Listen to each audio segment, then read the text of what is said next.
Միացյալ Նահանգների նախագահը եւ Իսրայելի վարչապետը հեռախոսազրույց են ունեցել։ Դոնալդ Թրամփը եւ Բենյամին Նեթանյահուն քննարկել են Պարսից ծոցում իրավիճակը։ Ըստ իսրայելական կողմի Թրամփը մանրամասներ է ներկայացրել Իրանի դեմ ԱՄՆ ռազմական գործողությունների մասին։ Նեթանյահուն էլ անդրադարձել է օրերս Անկարայում Թրամփ-Էրդողան հանդիպմանը, Անկարայի նկատմամբ ամերիկյան պատժամիջոցների հնարավոր չեղարկմանը եւ F-35 կործանիչների վաճառքին։ Իսրայելի վարչապետը մեղադրել է Թուրքիային հրեական պետության գոյությանը սպառնալու եւ ագրեսիվ հռետորաբանության համար։ Նեթանյահուն նաև ընդգծել է Իսրայելի հարևան երկրների տարածքներում անվտանգության գոտիները պահպանելու կարևորությունը։ Նաև լուրեր են շրջանառվում, որ Իսրայելն ամերիկյան կողմին հետախուզական տվյալներ է փոխանցել, որոնց համաձայն Իրանը մահափորձ է ծրագրում Դոնալդ Թրամփի դեմ։ Մինչ այդ Իրանում անհանգիստ է, Իսլամական Հանրապետության տարբեր հատվածներում պայթյուններ են որոտացել։ Հաղորդվում է, որ թիրախավորվել են նավահանգստային եւ ռազմական օբյեկտներ։ Մաշհադում էլ Ալի Խամենեիի հուղարկավորության ժամանակ զինված հարձակում է տեղի ունեցել երկու անցակետերի վրա։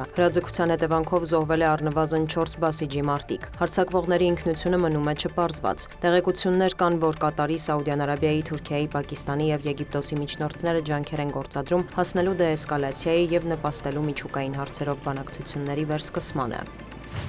Հեռախոսազրույց են ունեցել նաև Իսրայելի վարչապետը եւ Գերմանիայի կանցլերը։ Ֆրիդրիխ Մերցը կոչ է արել ուղիղ բանակցություններ սկսել Բեյրութի հետ եւ դադարեցնել Լիբանանի հարավում շարունակվող մարտերը։ Գերմանիայի կանցլերը հավելել է, որ Հեզբոլլահը նույնպես պետք է վայր դնի զենքերը։ Անդրադառնալով Իրանի շուրջ զարգացումներին, Մերցը հավատացրել է, որ Բեռլինը պատրաստ է ռազմական գործողությունների ավարտից հետո նպաստել Հորմուզի նեղուցով նավերի ազատ անցմանը։ Նա ընդգծել է Միացյալ Նահանգների եւ Իրանի միջև շրջանակային համաձայնագրի կարեւորությունը, այն անվանելով տարածաշրջանում կայունության լավագույն հնարավորություն։ Կանցլերը նաև հորդորել է Իսրայելին ձեռնպահ մնալ արևմտյան ափի տարածքների բռնակցումից։ Իսրայելական կողմը բազմիցս հայտարարել է, որ հետ չի քաշելու ուժերը Լիբանանի հարավից, քանի որ Հեզբոլլահը վտանգ է ներկայացնում հրեական պետության անվտանգության համար։ Նաև Իսրայելում կարևոր են համարում չեզոքացնել տարածաշրջանում Իրանի ազդեցությունը։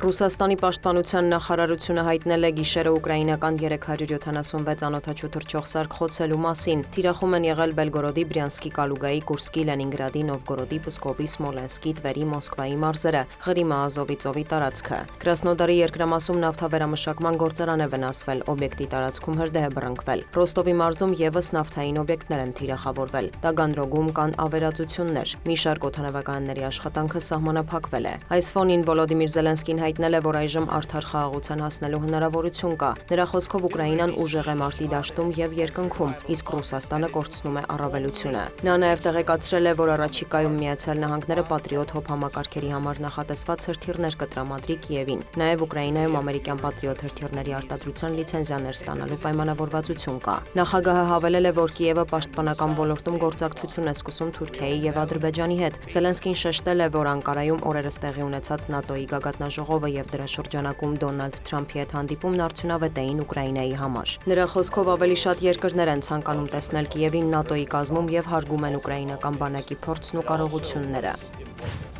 Իսպանիայի Անդալուսիայի ինքնավար շրջանում բռնկված խոշոր անտառային հրդեհի հետևանքով առնվազն 11 մարդ է զոհվել եւս 6-ը վիրավորվել։ Տեղական իշխանությունների փոխանցմամբ զոհերից 4-ը հայտնաբերվել են ավտոմեքենայի մեջ։ Հրդեհը բռնկվել է Ալմերիա նահանգում եւ արագ տարածվել անտառային հատվածներում։ Տեղում աշխատում են շուրջ 150 հրշեջներ։ Հրդեհաշիջման աշխատանքներին ներգրավվել է Իսպանիայի ռազմական արտակարգ իրավիճակների ստորաբաժանումը։ Մոտ 1000 բնակիչ տարհանվել է, փակվել են մի շարք ճանապարհներ։ Հրդեհի պատճառը պաշտոնապես դեռ չի հաստատվել, թեև ականատեսները նշում են, որ այն կարող էր սկսվել էլեկտրահաղորդման գծի վնասման հետևանքով։ Վերջին շաբաթներին շուրջ 40 աստիճանի շոկի հետևանքով Իսպանիայում եւ հարավային Եվրոպայի մի շարք երկրներում անտառային հրդեհներ են մոլեգնում։